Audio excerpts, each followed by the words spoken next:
किसी भी देश को विकसित होने के लिए जरूरी होता है कि वहां की शिक्षा व्यवस्था अच्छी हो, लेकिन पिछले 70 सालों में हमारे देश की शिक्षा व्यवस्था पर किसी ने ध्यान नहीं दिया।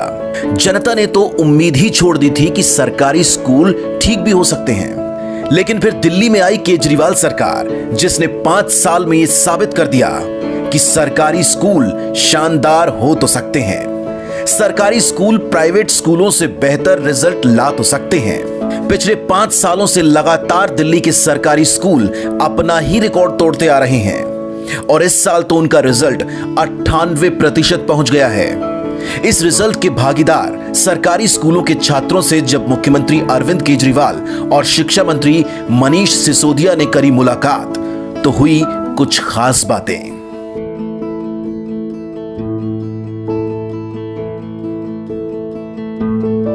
सरकार का पैसा कहाँ से आता है? टैक्स से आता है। टैक्स कौन देता है? आप सारे जने देते हो। इस देश का गरीब से गरीब आदमी भी टैक्स देता है। जब आप बाजार से माचिस खरीद के लाते हो, उसके ऊपर भी टैक्स लगता है। सेल टैक्स, जीएसटी, फलाना ढिमका, तरह तरह के टैक्स लगते हैं। आप किताबें कापियाँ खरीदते हो, उस पर भी टैक्स लगता है। पेंसिल खरीदते हो, उस पर भी टैक्स लगता है। खाना खरीदते हो, उस पर भी टैक्स। तो गरीब से गरीब आदमी भी टैक्स देता है। उस गरीब आदमी के टैक्स के पैसे से आप लोगों को फ्री में शिक्षा मिली है, अच्छी शिक्षा मिली है।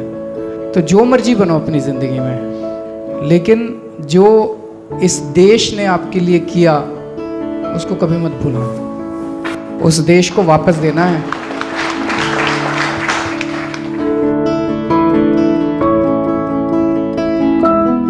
मेरी दादी की तबीयत खराब थी तो मम्मी पापा आ नहीं सकते थे वहाँ से, और लॉकडाउन में भी बहुत प्रॉब्लम, क्योंकि पैसे वो लोग लेके गए थे अपने साथ और हमारे पास थे नहीं इतने। तो मेरे पास जो सेविंग्स थी मेरी 2000 रुपीज़ ही थे मेरे पास उस टाइम। तो 1500 मैंने चलाए वो 2 महीने।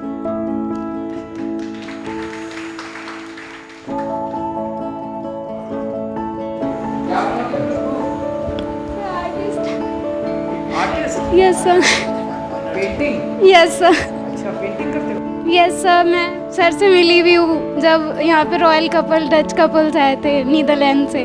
सर, आपकी जो मैकमिलन एजुकेशन इंडिया था, वो जो स्कीम थी इंग्लिश स्पीकिंग की, मेरी इंग्लिश बहुत कमज़ोर थी 11th में भी और 10th में भी, पर उसकी वजह से मैंने अपने मार्क्स ना बहुत ज़्यादा इंक्रीज़ किए और 12th में भी मैंने बहुत अच्छी तैयारी की, जिसकी वजह से मेरे बहुत वीक सब्जेक्ट में भी 94 मार्क्स मैं स्कोर कर पाई हूँ।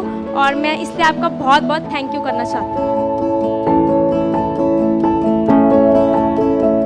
हमने किसी के कास्ट पे बात नहीं की, पर इस देश में आज भी बहुत सारे लोगों को अपनी कास्ट की वजह से नीचा दिखाया जाता है। आज मैं जिस गांव से आता हूं, मेरे पास ज़मीन है और मेरे उसी गांव में एक कास्ट वर्ग है जिसके पास ज़मीन नहीं है। और आज उनके बच्चे और उनके बच्चों के बच्चे 10वीं पीढ़ी 12वीं पीढ़ी भी आके दिल्ली में सिर्फ और सिर्फ इसलिए आके क्योंकि उनके गांव में भी ज़मीन नहीं है, खेती नहीं है 20 साल पीढ़ी पहले, और आज भीख मांगने से लेके छोटे छोटे काम ऐसे करने पे मजबूर हैं और एजुकेशन मिल नहीं पाई। तो आज जब हम शिक्षित हो रहे हैं, आज जब हम समझदार हो रहे हैं एक देश के रूप में, एक समाज के रूप में, तो हमारी ये जिम्मेदारी बनती है। 3 भाई होते हैं, उनमें से एक किसी कारण से, पेरेंट्स की गलती की वजह से या दुर्योग से कमज़ोर रह जाता है, तो बाकी 2 भाइयों की जिम्मेदारी बनती है कि नहीं बनती कि उसको साथ लेके चलेंगे। तो as a nation, as a society हमारी जिम्मेदारी बनती है कि नहीं बनती कि पहले जो गलतियाँ हुई उसकी वजह से जो लोग पीछे छूट गए उनको साथ लेके चलें कि नहीं चलें, चलना चाहिए कि नहीं चलना चाहिए।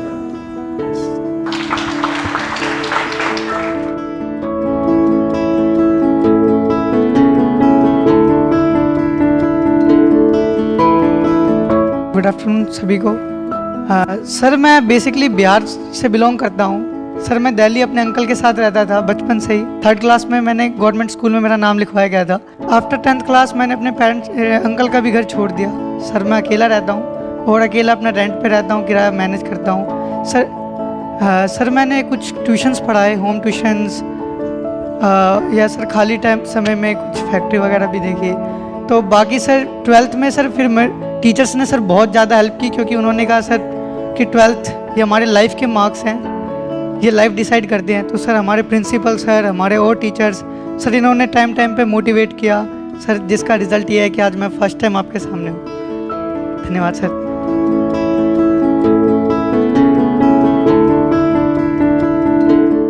कुछ लोग कहते हैं कि गरीब लोग तो अपने बच्चों को बचपन में ही काम पे लगा देना चाहते हैं ताकि वो 2 पैसे कमा के लाएगा। जब स्कूल में पढ़ाई तो थी नहीं, तो एक आदमी सोचता था यार टाइम ख़राब कर रहा है बच्चा जाके, जब पढ़ाई नहीं होती है तो यहाँ पे 2 पैसे तो कमाएगा।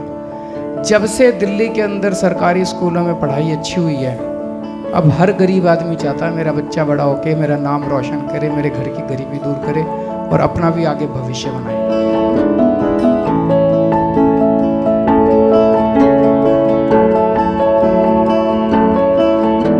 Good afternoon sir, good afternoon to all. Sir मैं 9th क्लास में फ़ेल हो गई थी मैथ्स में, और उसके बाद मेरे टीचर्स ने समझाया, प्रिंसिपल सर का भी उस पर सपोर्ट मिला और पेरेंट्स का भी मिला, तो उसकी वजह से मैंने 80% प्लस स्कोर किया 9th में। और सर मैंने फिर क्लास 11th में टॉप किया, और मैंने कभी सोचा भी नहीं था क्लास 12th में मैं 96.2 स्कोर करूँगी।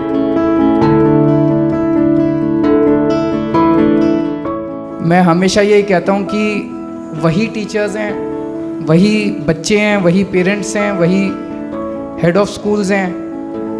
अब सिस्टम थोड़ा सा बदल गया, व्यवस्था थोड़ी सी बदल गई, एक ईमानदार सरकार आ गई तो सारा का सारा ढांचा बदल गया।